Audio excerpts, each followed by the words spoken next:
This is 8.5. We're going to be looking at factoring. We looked at adding, subtracting, and multiplying polynomials, and now I'm going to get into factoring, which involves some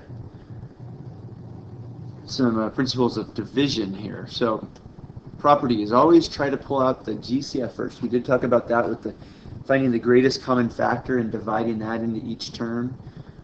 Pulling that out, factoring it out is what we've called it, and writing the polynomial so that the GCF is listed first with what's left over from the factor tree listed in parentheses.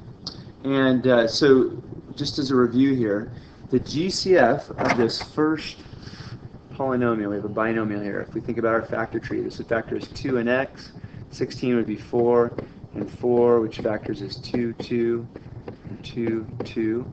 So we have what's in common to each of these? Well, looking at the first one here, we have a 2 in this one and a 2 in this one. The only other factor in the first term is x, and there are no x's in the second term. So our GCF in this case is 2. We'll write down our 2.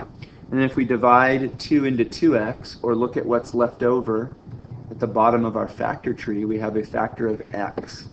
So you'd get it if you divided 2x by 2 is x. And if you divided 16 by 2, you would get 3 2's left over, or 2 times 2, which is 4, times 2 more is 8. So it's 2 times x plus 8. So that is factored so that the greatest common factor has been pulled out. Let's do that with each of the next two here. We've got 18y cubed. So think of this as 9 and 2, and then we've got y times y times y. The 9 factors is 3 and 3, so we're looking at right here. This is our bottom portion of our factor tree. That's our roots there. And if I do the same thing for 12y, I have over here 3 and 4 and y, and the 4 is 2 and 2. So the bottom layer of that factor tree has 4 factors in it. It has a 3, 2 2's, and a y. Whereas over here, the bottom layer of 18y cubed has 2 3's, a 2, and 3y. So start identifying things they have in common. I've got a 3 here and a 3 here. I have a 2 here and a 2 here. I have another 3 in the first one, but not in the second one. I have 1y here, 1y here. And you'll notice that there aren't any more y's over here in the green factor tree. So my greatest common factor is the product of one of the sets of factors I've circled in red. So you'll notice I've got a 3, 2, and a y circled in the blue factor tree, and a 3, 2, and a y circled in the green one. So I just pick one of those sets of factors, multiply it together, and that's my GCF, or greatest common factor. So 3 times 2 times y is 6y. And so I'm saying that 18y cubed minus 12y, that polynomial, it's actually a binomial, can be rewritten as 6y times something. So the something is what's left over in terms of factors from each of these factor trees, or we can think of it as division. I'm really taking 18y cubed and dividing it by the GCF 6y and placing that term here. So right over here in my factor tree, I see what I'm going to end up with. I have a factor of 3 and then 2 y's, which is 3y squared. So I have in parentheses here 3y squared, and then minus, I'm just copying the minus sign you see right here, the factors that are left over from the green factor tree here, which is just 2. And so my greatest common factor is 6y, and I'm left with 3y squared minus 2. So 18y cubed minus 12y is equal to, in factored form, 6y times 3y squared minus 2. All right, let's apply the same principle down here. We've got 4, 4, and an m and an n, and those are 2, 2, 2, 2. And so let me circle this bottom layer. We've got 4 2's and an m and an n. And this one would be 4, 5, m, and the 4 can be 2 and 2. So let's circle that bottom layer as well. We've got 2 2's, a 5, and 2 m's. And over here, the 8mn squared is 4 and 2, and this is 2, 2. and we've got an m and two n's. So let me circle those factors. I've got 3 2's, an m, and 2 n's. So I'm circling them just so we don't lose any factors or get confused with the previous row of the factor tree. So see what we have in common here. We'll do that maybe in black this time. We've got a 2 here, and a 2 here, and a 2 here. And it looks like I have another 2 in each one.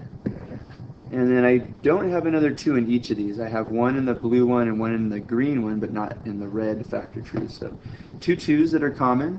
No more 2's, so I can go on to the m. Looks like we have an m in each one. And I have an n in the blue one and an n in the green one, but not the red factor tree, so that is not common to all 3 terms. So in black, I have 2 times m, which is 4m, and so that is my GCF. Let's see what's left over here. I've got in the blue factor tree 2 times n, which is 4n. I've got a plus sign in between. You can see the plus sign right here. In the red factor tree, I have a 5 and an m left. And I have the minus sign. I'm going to copy down the minus sign. In the green factor tree, I have a 2 and an n left. So that's 2n squared. So that is factoring out the GCF. That's what we look for first. We always want to look for our GCF first, and then we will move into other methods of factoring the polynomial further, which we'll talk about today. All right, trinomial factoring, 3 terms. We have 3 terms, x squared plus 7x plus 10. That is a trinomial. It's 3 terms. The process for factoring that, we start by looking to see, does it have a greatest common factor in any of these? If I were to do a factor tree for this, you'd see I have x and x, 7 and x, and 5 and 2. And you'll notice that there's nothing that all 3 have in common. And so that step being done, I don't need to worry about that. I'm done with that. I can't plot a GCF. I'm going to go into finding 2 binomials in this case that can be multiplied to equal that trinomial, x squared plus 7x plus 10. Now we have many different techniques. Most textbooks have a couple of different techniques, but one is to kind of go backwards from FOIL. You're trying guess and check. You're trying to figure out what outer and inner term would add together to equal 7, and last term, and also give you last term or last terms that would multiply to equal 10. We have a way of just visually organizing the data as we go about factoring, and there are many graphic organizers that can be used to help us in factoring. But here's one of them I'll show you today. So we have, it's called the big X. We're going to multiply the front and back numbers to get the top. Now when I say the front, there is an unwritten 1 in front of the x squared. So when I say the front and back, I'm talking about the 1 and the 10, the number in front of the x squared, and what's called the constant term. So we multiply front and back numbers to get the top. So the top here is 1 times 10, which equals 10, and that's going to go right here on the top. So we're just telling ourselves that we're looking for 2 numbers that multiply to equal 10, and they have to add to equal something else. Let's go ahead and figure that out. It says in number 2, the middle number goes on the bottom. So the middle number is the 7. It goes on the bottom. So we are looking for 2 numbers that multiply, so we're right here on step 3, multiply to get the top number and add up to get the bottom number. So kind of a little math game here. These 2 numbers in this case will be your factors, and they will go in the parentheses. So and that's as long as this number right here in front of the x squared is 1. But we're looking for 2 numbers that multiply to equal 10. Now, if I'm really going to understand, I can't assume that every trinomial is factorable. If I'm going to make sure that I find the one unique set of factors that work here, I need to be able to list all factors of 10. And so part of this process is listing all the factor pairs. What I like to do is start from 1 and itself, start from the outside and work in. You can start from the inside and work out. It doesn't matter, but 1 and 10 are factors of 10. Then we move up to 2. 2 and 5 are factors of 10. If I move up to 3, 3 doesn't go into 10 without a remainder. 4 doesn't go into 10 without a remainder. 5 goes into 10 2 times, and I'm back where I started. So there are only 1, 2 factor pairs for 10. 1 and 10 and 2 and 5. And the question is, of these 2 factor pairs, do either of these add up to 7? The answer is yes. There is a pair that adds up to 7. It's 2 and 5. And so 2 and 5 are the 2 numbers that you're going to place on the sides here, 2 and 5. And so once you get to that point, you have figured out what numbers will be paired with x so that we can write x squared plus 7x plus 10 in factored form. And so what we're saying is x squared plus 7x plus 10 can be rewritten as 2 binomials being multiplied together. The 2 and the 5 go here and here, and they can be switched. We have an x here, an x here, and a plus here and a plus here. The signs go with the 2 and 5. And you can actually check these by multiplying using the distributive property. Let's just check it here. X times x gives me my x squared. X times 5 would be 5x. We call that the outer term. The inner term of FOIL, 2 times x, is 2x. Notice that those two add up to 7x to give me the middle term. And then finally 2 times 5 are the last terms, and they multiply together to give me 10. And so if you can multiply these 2 binomials together and get your original trinomial, you have factored it correctly. Now some students can just use guess and check, and they already know that there's going to be an x here and an x here, and so they're thinking, okay, what 2 numbers multiply to equal 10 and add to equal 7? Some students can do that without having to use the big X.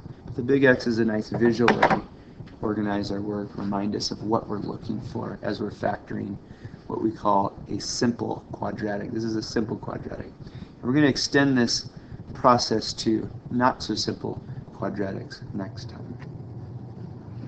All right, let's see if we can go ahead and look at all the different combinations. We got factoring if all are positive, factoring if the middle term, or b, is negative. We call the middle term the b term. We'll learn more about that later. And factoring if c is constant, we call the last term c, or the constant term of a trinomial. So in each case, we can use our big X. Our goal, of course, is to rewrite this as a product of 2 binomials. Now, let's think about what we know for sure. We know this has to be x, this has to be x to get x squared. There's no other choice. This has to be plus, this has to be plus, because we have all positive signs in here. And so really with this big X, all we're doing is trying to find 2 numbers that multiply. Let's see if I can do the same color coding here. 2 numbers that multiply to equal the last term, 15, and add to equal the middle term, 8. And so once again, I'm going to list all the factor pairs of 15. I think it's really important that you can list all of them, because there may be a case in which this is not even factorable, and you wouldn't know that unless you've listed every possible factor of 15 and none of them add up to equal 8. We kind of get lulled into the fact that, yeah, all these ones I've given you are all factorable, but as we go to solve quadratic equations by factoring, it may be true that it's not factorable, and you won't know that unless you've listed all the factor pairs. So if we got factor pairs here, I don't want to make it look like a factor tree. Let's do this. We've got 1 and 15. I'm working from the outside in. 2 doesn't go into 15. 3 does 5 times. 4 doesn't. 5 does, and I'm back where I started. So there's just 2 factor pairs, 1 and 15, and 3 and 5. And now we're looking for the factor pairs that add up to equal 8. You'll see that 3 and 5 work. Okay. So my factors here, let's go ahead and fill it in. We know that a positive 3 works and a positive 5 works. And we already know that the first terms equal x squared. The last terms give us the 15, so we've checked first and last. Do the middle terms really give us 8x? Well, look at this. 3 and x is 3x. 5 and x is 5x. 3x and 5x add up to 8x, and so it all checks out. So it doesn't hurt to do the check. Ultimately, what we're looking for is what I just have here. It says x squared plus 8x plus 15 equals, okay, I've done the check, erase the diagram here for the check, equals x plus 3 times x plus 5. So it's like taking the number 15 here and saying, okay, well, 15 can be rewritten as 3 times 5. That's what I'm doing. I'm taking this trinomial and writing it as a product of two binomials. All right, second one here. Let's go ahead and draw our big X. We are looking for product of the first number. Remember, in each of these, the first number is 1. It was up here. It is here. So we want a product of the first number and the last number. The first number is a 1. Last number is 24. So 1 times 24 gives me 24, and they have to add to equal, this time, negative 11. See the sign here, negative 11? We're going to carry that sign with the middle term. So I'm going to list all the factor pairs of 24. There are more of them here. Starting at the edges, we've got 1 and 24. 2 goes into it 12 times. 3 goes in 8 times. 4 goes in 6 times. 5, no. 6, yes, and I'm back where I started. So this has 4 factor pairs. Now the question is, do any of these add up to or have a difference that gives me 11? In this case, we're looking for 2 that add up to give me 11. Here's why. I know that when I go to factor this, I'm going to have an x and I'm going to have an x. Now, in order to get a product of 24, positive 24, let's circle that again, but a sum that is negative, the signs on this are going to have to both be negative. So I could go through here and I could put negatives in. They're going to have to both be negative to add up to negative 11. So I left that out when I wrote the factor pairs, but I can see that based on the fact that the two numbers must multiply to equal positive and add to equal negative. That's always the case when B is negative. So, and C is positive. So as I look through my list here, I've got 1, 2, 3, 4 factor pairs. There's only one factor pair that adds up to equal negative 11. It's the negative 3 and the negative 8. And so I'm going to carry those signs with it and write them here, negative 3 and negative 8. And you'll see that if I distribute here using FOIL, I get x squared minus 8x minus 3x plus 24. And these two in the middle do actually add up to negative 11x. Right. That's when the middle term is negative and the last term is positive. So we looked at positive, positive, negative, positive, and now this is positive, negative. So once again, just draw my big X here.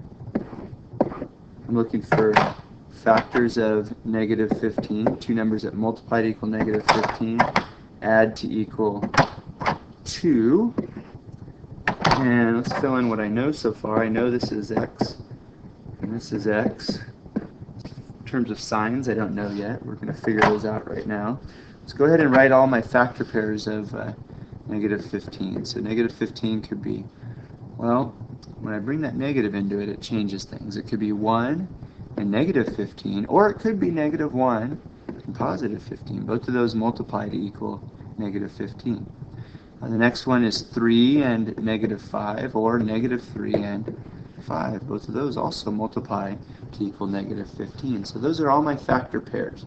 Got to keep in mind that a positive times a negative is a negative, and that's what needs to happen for these factor pairs. So I can take a factor pair like 1 and 15 and consider it in two different ways. Either the 15 is negative or the 1 is negative. Same thing with the 3 and 5. Either the 3 is negative or the 5 is negative. That gives me 1, 2, 3, 4 factor pairs, and only one of them to work here. I've got to find one where the bigger of the two factors in absolute value is the positive one. So looking at these two, 1 and negative 15, that first one, that's a difference of negative 14 if I added them. Second one is positive 14. The third one, 3 and negative 5 have a difference of negative 2. It's the last one on here, negative 3 and 5, that actually multiply to equal negative 15 and add to equal 2. So I've got x minus 3, x plus 5, carry the sign with it. If I check it, I have x squared plus 5x. This is using FOIL at first, outer, inner, last. The inner product right here is negative 3x, and then the last term is minus 15. And we'll see that when I combine the outer and inner, I get plus 2x and then minus 15. So it checks out. So that's factoring what we call a simple quadratic.